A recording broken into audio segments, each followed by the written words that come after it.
DIY-Repair.com. Hi everyone, welcome to DIY-Repair.com. Now we're going to show you how to change the wiper blades. The first thing you have to do is pull the wiper arms up, like this. To make things clear, this is the wiper blade and this is the wiper arm. The two are connected by a plastic clip. You'll find a button on the clip which you have to press like this in order to release the wiper blade and pull the wiper blade down.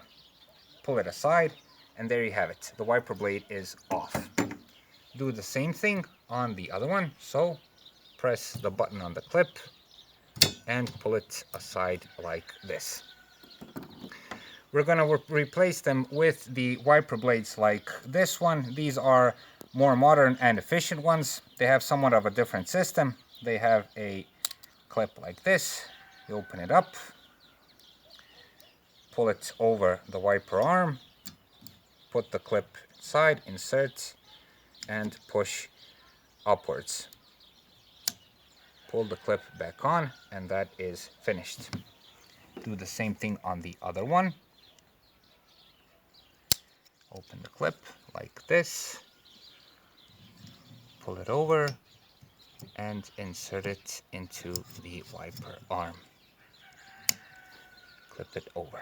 Then return the wiper arm back. The main thing to remember is that when the wiper arms are up and without the wiper blades, be sure that when changing the other wiper blade, don't push this one with your body, okay? People often, when changing the other one, lean over, push this, and there's a strong spring inside which will cause the wiper arm to go back and hit the windshield, okay, which can crack and cause damage.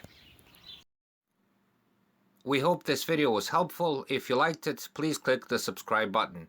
For more information on how to do checkups and simple repairs around the car, be sure to visit us at DIY-Repair.com.